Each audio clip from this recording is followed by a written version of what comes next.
J'ai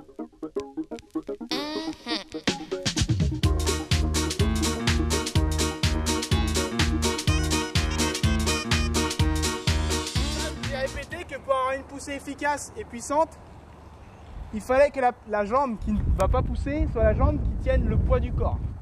Si vous êtes comme ça, vous posez forcément votre jambe là, et l'amplitude de votre poussée c'est ça. Et en plus, pas d'une puissance extrême parce que finalement vous n'avez pas de stabilité.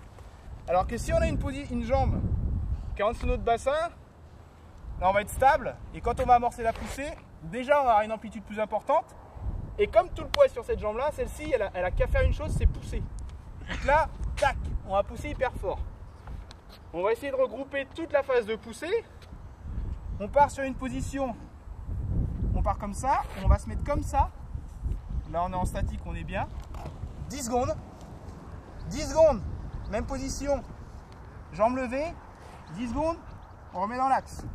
Alors on va voir tout de suite les problèmes d'équilibre. Ceux qui n'ont pas le bassin droit, là ils vont être pas mal. Là ça va être un calvaire. Et là ils vont être ça va compenser le genou, les hanches, les épaules, les jambes, ça va être horrible. Donc on se met bien. On avance comme j'ai dit tout à l'heure. Si vous baissez les fesses mais que vous n'avez pas avancé les genoux, pour les quadrilles ça va être horrible. On avance bien les genoux, on se met comme ça, 10 secondes. On lève comme ça 10 secondes. Pour ceux qui préfèrent, on met la jambe là. On est stable. 10 secondes derrière. On fera pareil sur l'autre jambe. Tac. On lève. Et après on fera comme ça. Si je vois que 10 secondes c'est trop long, on partira sur 7-8 secondes. Et je veux pas te voir des bassins non plus en translation latérale. Ça reste bien là. Vous voyez là, ça vient tout seul. Et c'est pas... non. On est bien. Tac, et sur l'autre pareil. Alors je vous demande pas non plus de me la faire. Ouais, je suis souple, j'ai fait le cirque de machin chose. Non, non. On est sur une position poussée quoi. Tac, tac. Ok.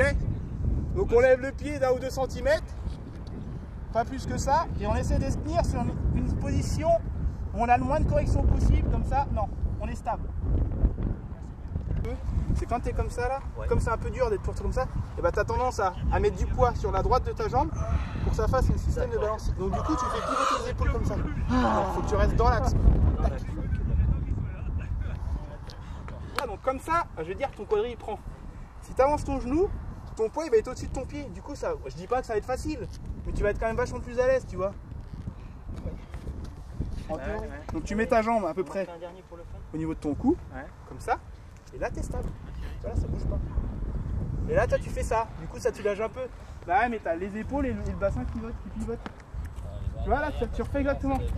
Si Alex, il te filme de face, c'est ton épaule gauche qui est au-dessus de ta jambe droite. Ou l'inverse pour toi, tu vois. Là, tu es comme ça. Non, non, c'est comme ça. Et mais du coup, c'est vachement plus dur pour la jambe. Bah oui. Et toi, voilà. Moi, je suis comme ça. Parce que tu mets, en fait, comme c'est ta jambe qui supporte tout, si tu as un peu de poids à gauche, un peu de poids à droite, c'est plus facile que si tu peux mettre tout le poids à gauche. Du coup, bah là, t'es mieux quoi. Ouais, mais c'est comme ça.